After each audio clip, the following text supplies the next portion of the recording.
Lydia Tower from the United Kingdom. I hope you're enjoying the conference so far. I'm going to be talking about the father and the mother wound today.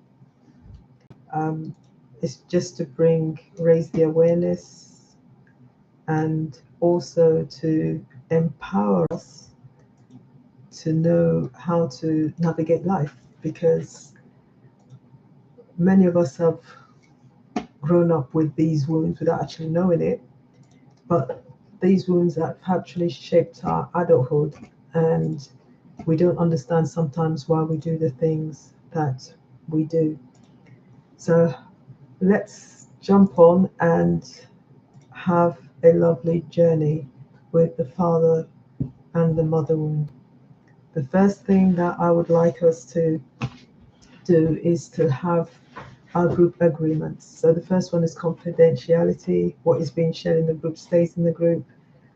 We don't intend any additional recording or sharing or discussing outside of the session. Secondly, we're looking at the agreement on knowing that this place is a safe space. We focus on the present emotions and not on so much on previous trauma, but that doesn't prevent anybody from sharing if you would want to. It's also a non-judgmental space. We honor all experiences. There is no right or wrong way to heal, and healing is not linear either. We respect everyone's personal space. Everybody's journey is unique. We also respect people's boundary and time. Most especially, we agree that self-care is priority. So you're encouraged to take breaks and step out or turn off your camera if you need to. Secondly, we have a disclaimer, and this is psychoeducational. It's not therapy, so it's not a substitute for therapy either. So if you do need such services, please contact your local hospital doctor or your family doctor. In the UK, it's our GP. So wherever you are in the world, there would be a point of contact for you. We're going to start with our breathing exercises. But first of all, the learning outcomes include knowing about the father wound, knowing about the mother wounds, the impact of either or both the wounds, and the opportunity to heal. So I'm sure being at this conference, there's so much that we are hearing about ACEs, adverse childhood experiences, but we can't really talk about the father or mother wound without first talking about adverse childhood experiences. And like we know, as Dr. Tori has said, and also as is in her book, adverse childhood experiences are potentially traumatic events that occur during childhood between the ages of 0 and 17, and that's worldwide. And these adverse childhood experiences have lasting negative effects on health and well-being, most especially mental and also physical as well. Now, ACEs has been divided into 3 categories. I feel that there's more because when we look at the larger framework, there are about 20 questions. But here we have the key ones, which are abuse, and that can be physical, where one is either beaten or treated badly with an object, emotional or sexual. Neglect deals with physical or emotional neglect, and we're looking at physical neglect when a child is meant to maybe have a shower, have food, but they're not provided with that. And the emotional neglect is when the parents are not readily available or around, and the child is normally alone. However, the parents tend to want to make up for that by giving them money and gifts. That is still neglect, either way we look at it. Then there's the household dysfunction, whereby there's dysfunction demographics in the family. There's a lot of domestic violence or abuse, and it doesn't help the child to actually thrive or grow in that environment. In the UK, we have at least 47% of adults have experienced at least one ACEs, but 9% have experienced 4 or more. And I'm living proof of somebody who has experienced even more than 10 when we look at the full 20. And it's not that one is happy to say that, but being a cycle breaker, I'm able to say that there are ways in which we can still heal and build resilience and still live. Now, looking at other adverse experiences, we have community and social stress. So we're looking at things like bullying, and this takes place a lot in schools, secondary, primary school, even within universities. There's community violence, racism, or discrimination. And I remember even while at work here in the UK, I remember one day I was telling one of my members of staff to do some as a manager, and I was being told, go back to your country, we don't need you here. Unfortunately, she didn't realize that I was actually born in the UK. But that was very painful to me at the time. And I said to her, well, I was born here. And just because she didn't want to do what I wanted her to do, well, it was part of what the department wanted her to do. Now, there's poverty or financial instability, living in unsafe neighborhoods. In the United Kingdom, in London especially, is quite unsafe in terms of the boroughs because of the gangs, because of the way it's so notorious in some areas. And there could be a lot of violence in those areas as well. Family and relationship stress. So we're talking about parental conflict. That is besides divorce taking place. There's just that conflict, maybe about money, maybe about relationship. It could be about anything, but there's that conflict which prevents the children from actually thriving in the family. There may be the loss of a caregiver or parent's death. So there's bereavement. That in itself is so traumatic for any child, and they grow up with all kinds of thoughts, and most of these thoughts are negative thoughts, and it also has an impact on the child as well. There's emotional abandonment, parentification, where children are forced to act as caregivers. All these adverse experiences take a toll on the body, on the mind. Is it environmental stress, the housing instability, the food insecurity, natural disasters, war, displacement, and all these things, we can see them going on around the world today. On the news every day, we hear these things taking place. And what do? They build up stress in the body. And if there's nothing to stop that stress from having a vicious circle, that stress then leads to toxic stress. So there's a difference. There's the natural stress whereby you got to get up early because you've got to catch a train and you're meant to do some training. Then that is a bit of stress. But once that training is done, you're fine. But when we're talking about toxic stress, it's a vicious cycle over months, over years, and the building up of that stress leads to so many other things. So as the body is building up in stress, we've got the cortisol, we've got the adrenaline, these stress hormones that are constant in motion, constant increasing in the body, have a very bad effect on the brain and the central nervous system. And for children, this can lead to behavioral problems. This can lead to physical health issues. Some of them have asthma, some of them have other respiratory conditions. They have some of them, although it hasn't, they're still working on the research. Some of them actually have, things like autism, dyslexia, memory loss, issues with emotions. And imagine a child growing up with all of that without even knowing it into adulthood. And while that is going on over the months over the years, they have a stress response. And that what the body has now formed is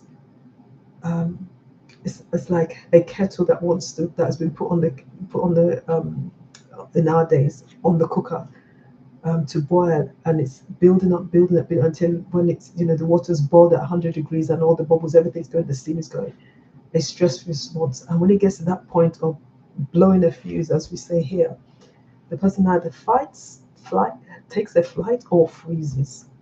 Now, if they're fighting, they will say that they are being violent or they're being bad behavior. If it's flight, like for example, they're running away from the police. They will say they're running away from the police. They won't think that there was something that caused that. Or if it's freeze, they've actually just shut down. Do whatever you want to do. I'm not going to do it. When you finish, you'll leave me alone. And sometimes when that tends to happen with people who are being raped, they will just switch their minds off as if it's not happening until when it's all done, they've frozen in that state. Now, the body responds in totally different ways, and we can't actually say how for everybody because everybody is different.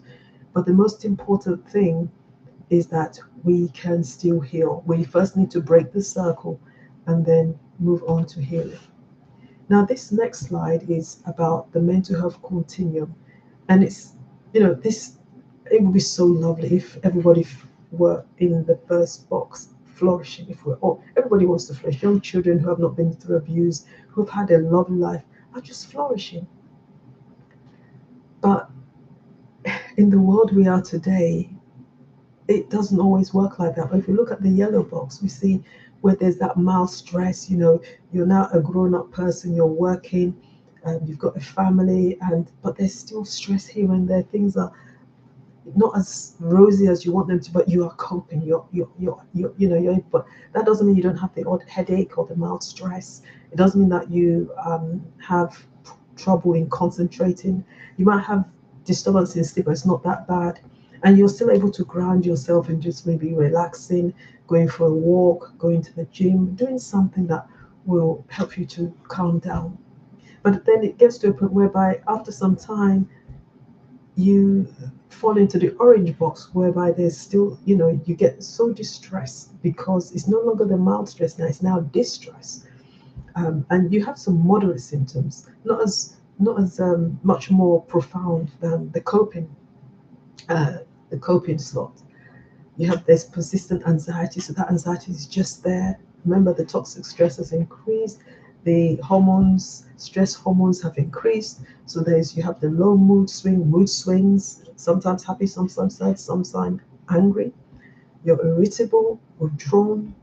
Again, difficulty concentration. First it was trouble concentration, now it's difficulty. Fatigue, change in appetite, so you begin to eat more or begin to do other things. Sleep becomes an issue, and there may be some mild panic episodes where you just panic all of a sudden. That's when you actually need to start looking for help. Yes, you can have self-care for yourself. Maybe you need a how-to-do book on how to look after yourself, but this is the time where you need to be very careful, because one is very easily able to cross over into severe symptoms. And when they cross over into severe symptoms, that's when we say the person has a mental illness. So there's extreme sadness or anxiety. The person has constant panic attacks. They feel hopeless. The mood swings are so severe. Self-harming thoughts, even committing suicide thoughts. Severe sleep disturbances. So you might sleep for an hour and then wake up, and then you can't sleep for the next 4 or 5 hours. And in the morning, you still have to wake up and do what you need to do. So it gets to a point when there's inability to function. At this point, you need intervention. And I'm just bringing this up because there may be some people just going through, even when they say somebody is having a burnout, they've been re-traumatized, so many things are going wrong. You need to stop and take time to take care of yourself. The last box, recovery and healing, this is, you're either at the flourishing end or you're at the recovery healing end. I'm at the recovery and healing end because I know that I've been through so much severe symptoms, and I've had a mental illness of complex PTSD. I was diagnosed with that because of the trauma I had been through. But I'm at that point where I'm building resilience and stability. I still have therapy, I'm still going for therapy, but I'm now more compassionate to myself. It's not about just living for others, but it's also living for myself and being able to show myself love and compassion. And that's what all of us need to do. Now, we've had a bit there, but we're going to move into the father and mother wound shortly. But let's just take a breath, because I feel that we've had a bit of information there. So let's take in the breath through our noses, and we're going to count. We're going to count from 4 down to 1, and then we're going to breathe out through our mouth. So let's go. Take in through the nose. Hold it. 4, 3, 2, 1. Let's breathe out slowly. Let's do that again. Let's take in a breath. 4, 3, 2, 1. Let's breathe out slowly.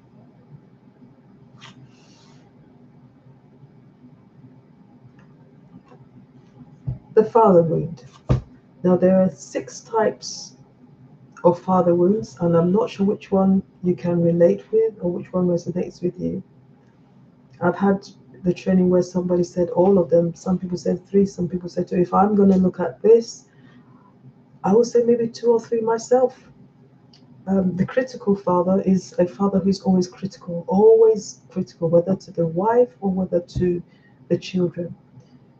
Always putting the child down, saying that they're not good enough, they can't do certain things, comparing them with other children or comparing them with a friend's child and saying, why are you not like this person, or why can't you do this?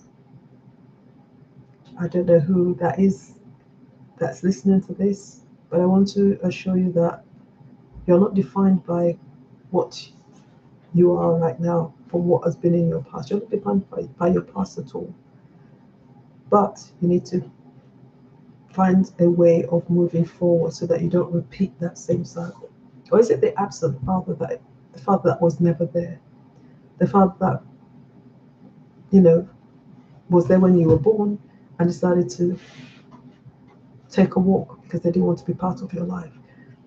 Not that they didn't want to be part of your life really, but because they didn't know what they were losing. They didn't know what they were missing. And they also may have had unresolved trauma, unresolved issues, unresolved father wounds themselves or mother wounds that they had not been able to deal with. And that's for all of these wounds. So the absent father, um, you know, it's unfortunate that they weren't there. But the mother will then have to take that side and start working with that child to bring them up alone. But the child is always wanting to know where their father is. Or is it the passive father who's there and not there? And what I mean by that is that he's there, he's in the house, but that doesn't mean he has any part in what the child needs. Oh, go to your mom. Oh, I want to have this, dad. Go to your mom. Go and ask your mom. And everything the mother has to do, the father is just there. At least he's there. He's going to say, at least he's around. But is he? So many people have passive fathers, and it has impacted on the way they have been brought up in life. It has impacted on how they actually father themselves. Or is it the abusive father? The father that is always beating and lashing out, whether physically, whether verbally. I had an abusive father, though I could say that he was also a father, but he was an abusive father. There was domestic violence in my house, but I also had the brunt of being abused physically and emotionally by my father. The addicted father is another wound. The addicted father wound. The father is always drinking. The father is always on drugs. Doesn't have time for anybody or anything, only for themselves. And when they have taken their drugs or they've taken their alcohol, they actually blank out. So all the bad things they did, they don't even know. And even if you tell them, they will say it's a lie. Does this sound familiar? Was it the enmeshed father, the father who goes beyond, breaks boundaries and just feels they can do anything? I remember when I was growing up, I used to have letters and I used to hide them under my clothes in my wardrobe. And days were, because my parents were apart, and I will go out not knowing that my father would have gone to look through, don't know what he's looking for, but he would then take the letters, read them, put them back, and I would know. But then he'll ask me questions, and if I don't answer appropriately, he'll say, but it's in the letter. And that's when I knew that he actually, going into my privacy. I was a late teenager, 18, 19 years of age. And that, even though he did that, I couldn't tell him, you have no right, because that would be being rude. And so I never said anything. But what I promised myself was I would never do that to any of my children, because it wasn't something that I actually liked myself.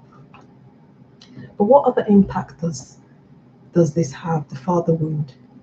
We look at the absent father. It creates a sense of being unprotected, because the father figure brings protection, brings leadership.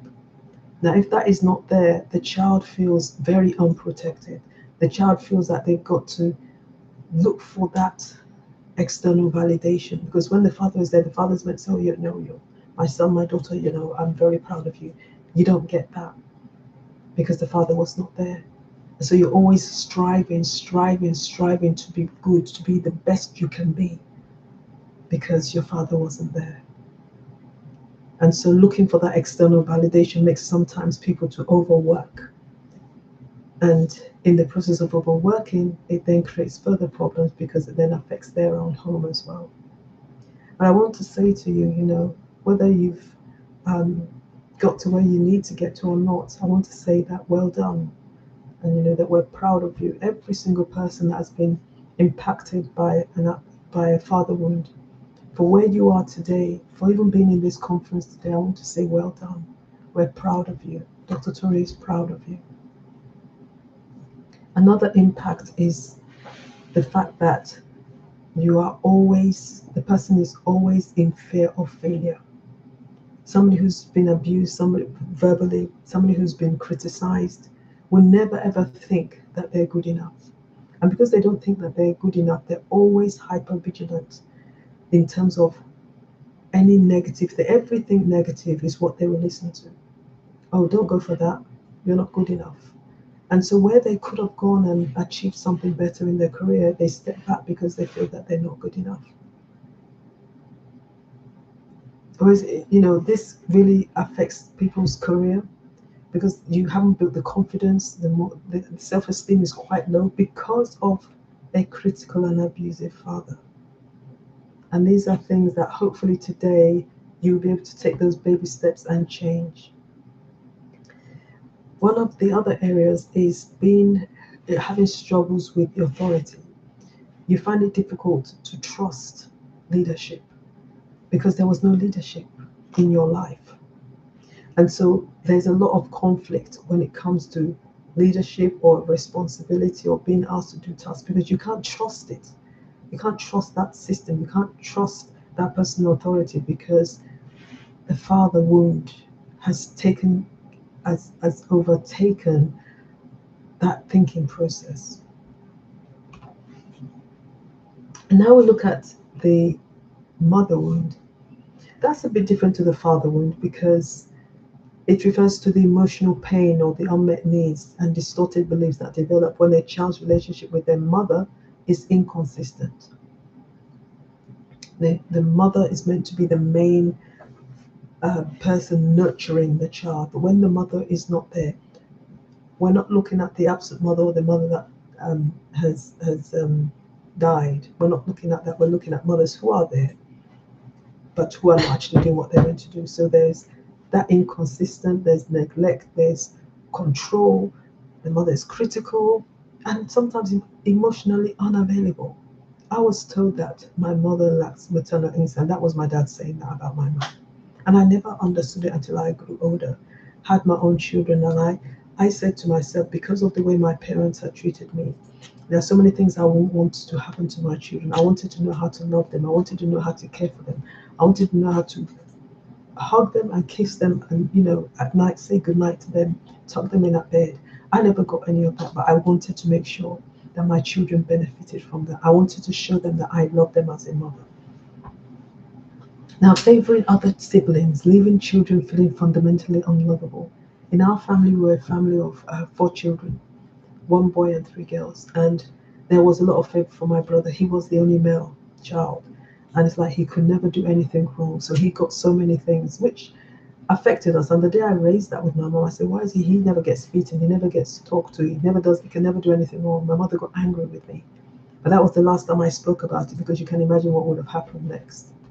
So when we look at the mother wound, we're looking at what's the impact? What's the impact of the mother wound?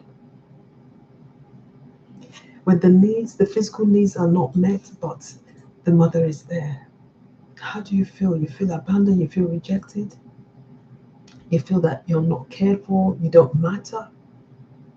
Into adulthood, you still feel that way. And at the same time, you might be feeling, well, if I'm going to marry now, is that person not going to be like my mom? I don't want her. And so it then causes other issues in relationships. You start feeling that, you're not enough.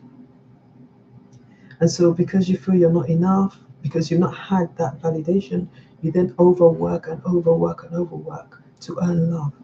And unfortunately, we can't work to earn love. It just happens that way. Or is it where the child is, treated as an extension of the mother rather than an individual? You have to do everything the mother wants you to do. And I had to do that until it got to a point where I decided I was not going to do what she wanted me to do. There was an instance where my mother had separated from my father. My father had got another woman, and my mother said I should go and tell that girl some things. She should have told the girl herself, because for me, I shouldn't even be involved. But my mother wanted me to do it. And I just felt, I don't want to do it. And I decided not to. She got angry with me. But these are some of the things that can happen, and they form wounds in one. I mean, I remember all these things, even these days. This is over 40 years ago. But these things shape us. And unfortunately, the parents don't know. And like I said before, the mother wound, the father wound, the mother and the father may have no idea the impact of these things, because they have unresolved trauma, unresolved pain themselves that they've not dealt with. And that for them needs to be something that they need to look into. All we can do is to show compassion to them and help them to navigate that, so that they also can get healing as well. Another impact is the difficulty setting boundaries. We're not able to set boundaries because we want to please people. We don't want to lose that connection. We don't want to lose that friendship. And so we will just allow, they'll say you're allowing them to walk all over you. You can't be the doormat. But essentially, that is what one will do to earn that love, to earn that trust, because you want to belong. And I've been down that route myself, whereby just to please them, I'll do anything. But it doesn't always work out the way we expect it to, does it? And so let's look at the different types of dynamics, the dynamics amongst the siblings. And this is where, I don't know, those that have siblings, and if you've been through abuse or you've been through trauma, you begin to wonder, which type of child am I? Am I the scapegoat? Am I the golden child? Am I the hero? Am I the lost child? Each of us can pick one here. I know I'm the scapegoat. I'm blamed for every family problem. But you see, those who are the scapegoat become more resilient than everybody else. And that's something that people don't necessarily know. And if you don't know that, today you are knowing that yes, you may have been the scapegoat in your family. You may have been blamed for everything. But in the process, you have been able to build resilience, and you've become stronger for it. I'm not condoning what the parents have done, because I've been in the same position myself. But we can look back and say, well, I managed to get through that. Or is it the golden child, the perfect child, carrying heavy parental expectations, doing everything possible? They are known as the golden child. They can do anything. And they seem to be the ones that the parents seem to love the most because of what they can get. Are you that child? Or the lost child? This is the child who just disappears into insignificance to avoid any conflict. They keep themselves away from everything that can be they don't like confrontation. They prefer to be on their own, on the good books all the time. But they are the ones that end up lonely in years to come because they don't have any relationship. Or is it the hero child, the overachiever who manages family crisis by focusing on external success, often sacrificing personal needs just to make sure everything is okay? Have you been involved in parent manipulation of siblings against each other? I have. When my case went to court, and my parents, when everything was, looking for witnesses and trying to sort things out, they got all my siblings to stand up against me in court. But I'm grateful that I was still able to say my truth, and I'm grateful that I was able to, I was vindicated because the truth was shown, because I have all the injuries to show for it still, even after how many years, over 50 years, I still have the injuries. So that was what saved the case for me, because my parents still denied in court, and my siblings went along with it. Unfortunately, even till today, the demographics is such, the dynamics is such that there's no connection, there's no conversation. Everybody's keeping to their own tent. So when all of this, the parental wounds cause inner child wounds. And here are here I just put a few examples because I want us to be able to see what it means. Some of the things we say to ourselves or hear in our ears The abandonment wound, things like I will be left alone, I'm going to be alone because one had been abandoned. Or is it rejection wound? I'm not wanted because the child was rejected as a child by the father. They're not wanted. Or the betrayal wound, I cannot trust. Or the shame wound, I'm fundamentally flawed. Or the neglect wound, my needs don't matter. Because one has been neglected, nothing matters. You seem to want to do everything for yourself and get everything for yourself. You don't want anybody involved because you don't want to be told, I can't help you.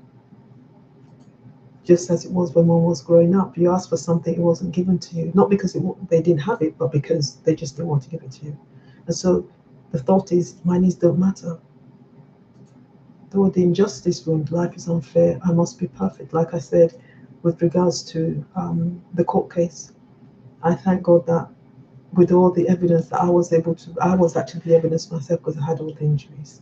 But what if I hadn't? It would have been an injustice wound or the unworthiness wound. I'm not good enough. I'm not worthy of love. I can't attain this. I'm not capable. All these I can't, or I'm not are vocabularies that are part of what makes us after we've gone through ACEs. And as a result of that, they form those kind of wounds. And so I'm trying to show us today so that we'll be able to see where exactly are these wounds in us and how are we going to deal with it.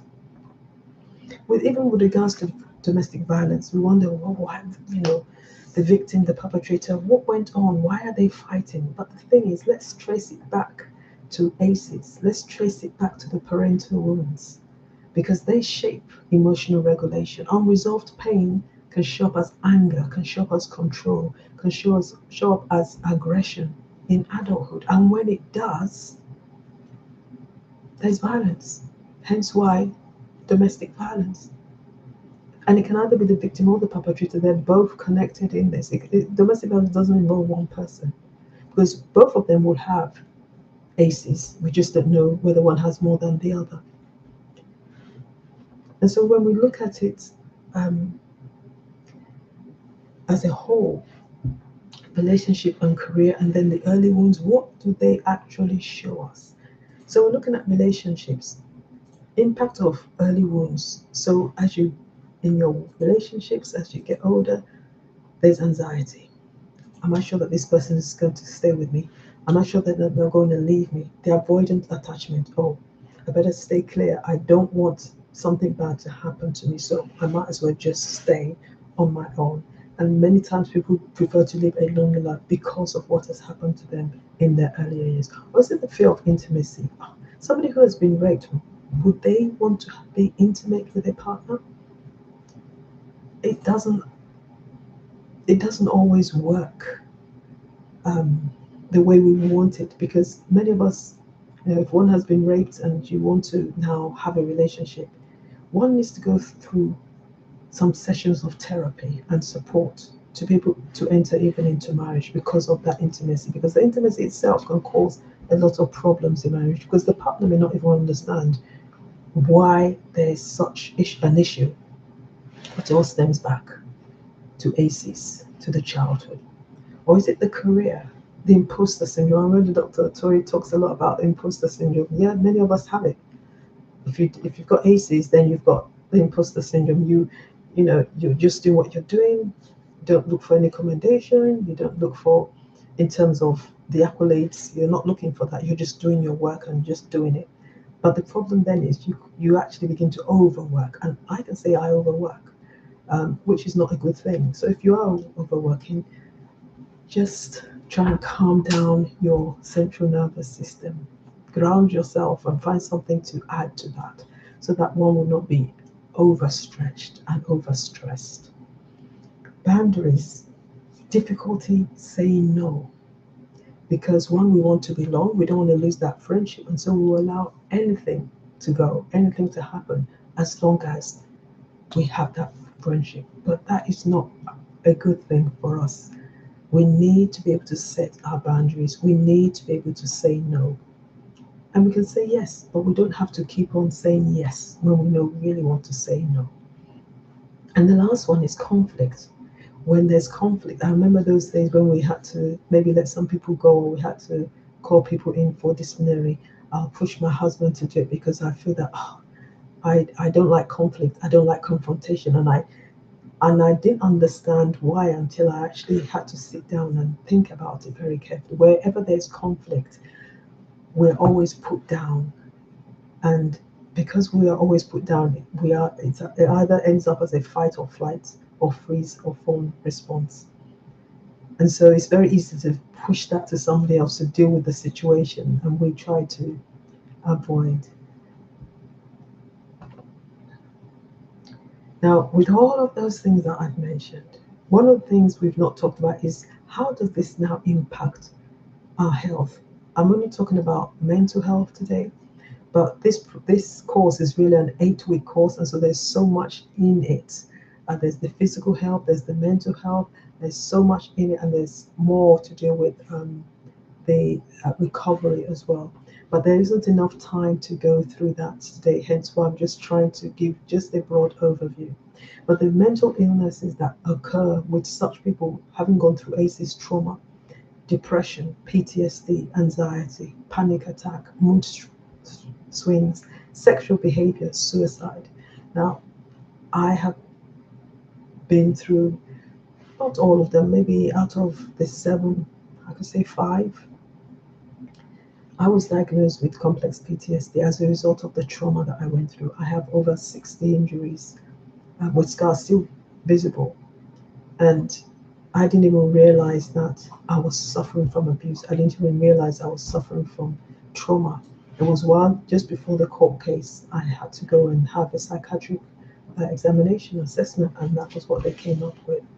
And so many people going through ACEs, they're doing their jobs, they're professionals, and yet they are suffering these things in silence.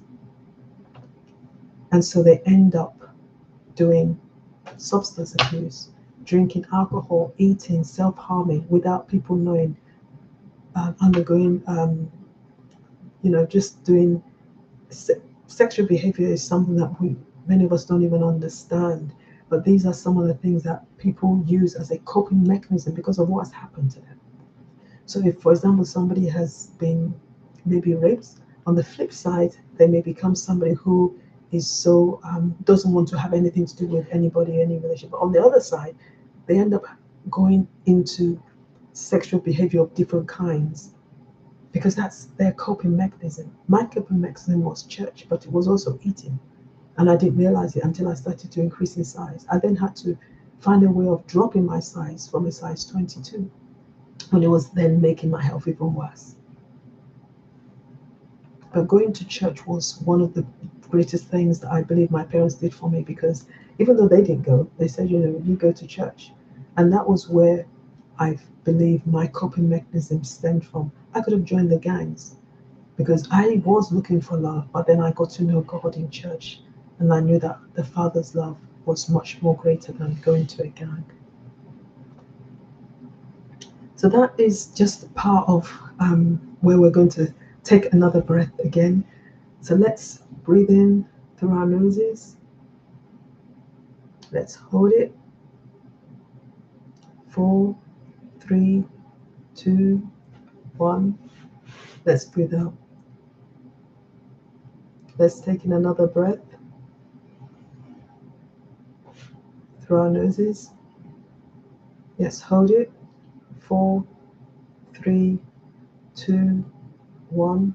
Let's breathe out.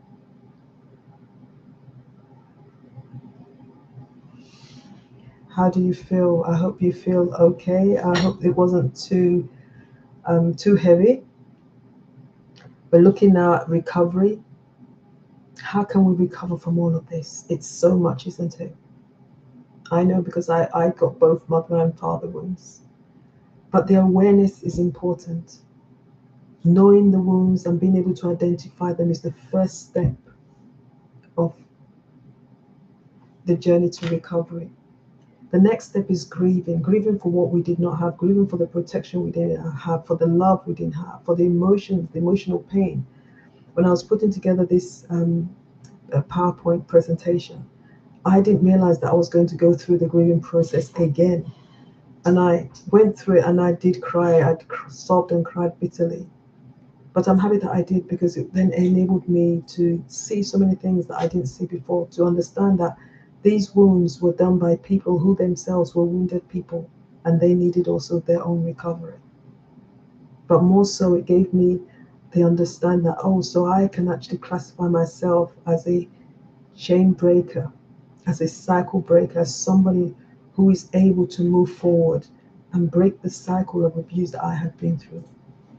So grieving is important. The next step is reparenting. Parenting, providing yourself the essential emotional safety, the validation which were absent, showing yourself more compassion, setting those boundaries, being able to build relationships, being able to have a good job. Now we go into a lot more detail if you want to know more on the eight-week course. We'll break these down further, and step by step you'll be guided as to how you can do that. Whether it's starting a new career, what are the points, what do you need to do to get there? Showing yourself compassion, showing yourself love. And the final part is integration, moving from a victim narrative into a state of empowerment, where you are the conscious author of your adult life, taking ownership of your future path. And that's where all of us need to be. And as a result of this conference, I believe that many of us are going to be able to get the awareness, be empowered, and also to be able to grow and empower others. And so here are some of the steps to healing. Be kind to yourself, self-love. Love yourself. Now put your hands over your chest and love yourself. Talk and heal with, go for therapy if you need to. Write your story, journal, day by day, just journal. And as you're journaling, you suddenly realize that the stress begins to reduce. Rewrite your story, change the old one. I'm rewriting my story by what I'm doing here today. I'm rewriting my story by writing books and by sharing my story for others. Because the more you share, the more the healing will come. Or maybe you need to go for further, more specialized therapy in healing the inner child. But I think one of the key things is forgiveness, to let go and free yourself. Forgiveness will be key. I'm not saying go and meet the person and say, yes, let's start over. No, this forgiveness is about us. Let's let that poison go out of our body and let's get ourselves back on track first. Or is it connecting to God in prayer? That for me is my foundation. That is key for me. Setting boundaries, being able to say no and protect your peace, being able to say no and say, well, I'll do it in this particular time. I don't want to do it now, but I'll do it. Just give me time.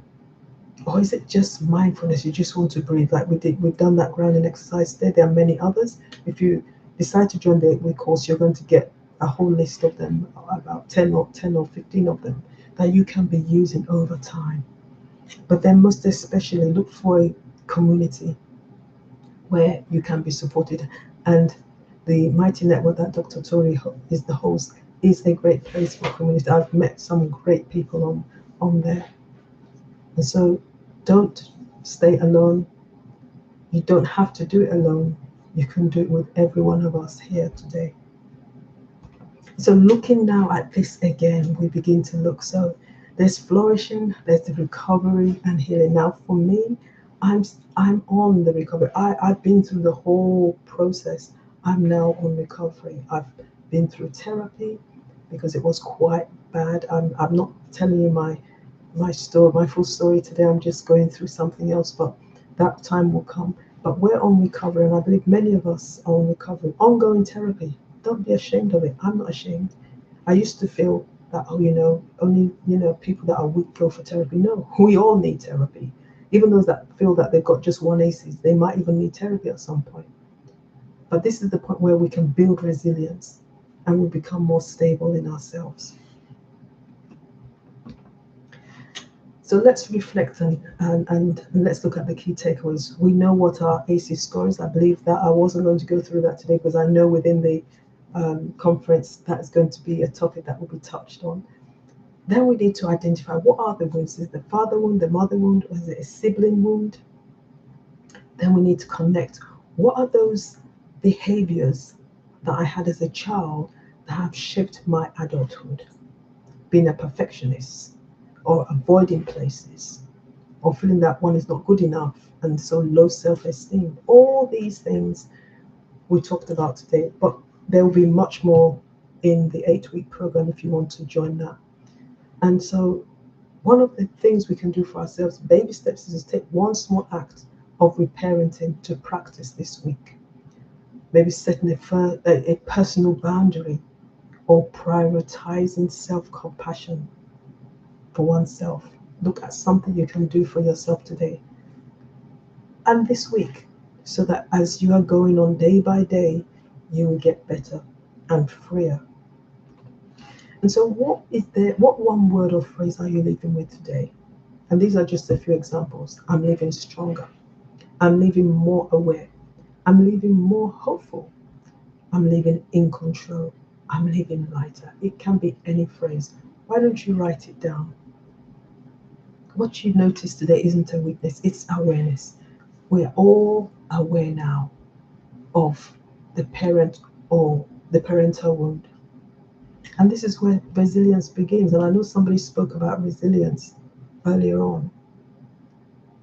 So let's choose resilience and let's build ourselves up. I'll just say a few things about our 8-week virtual course. The course fee is there. It has that is the discount code. So if you don't use the discount code, it's going to be much more than £99. Drop your contact details to join the waiting list, and we'll let you know when the next course is going to take place. So are you ready to explore or heal from parental wounds? We've got workshops, we've got training, we've even got psychotherapy that is available. These are my details, my WhatsApp, my LinkedIn, and on Amazon you can actually get a few of my books. There are journals on there for the inner child healing. There's journals on there for bereavement. There's a whole lot of books on there that can help, how to do books, that I believe will help every single one of us. So I hope I've been able to raise a little bit of awareness on the parental wounds and how we can definitely heal from them. Thank you for listening. Any questions, please put them in the box.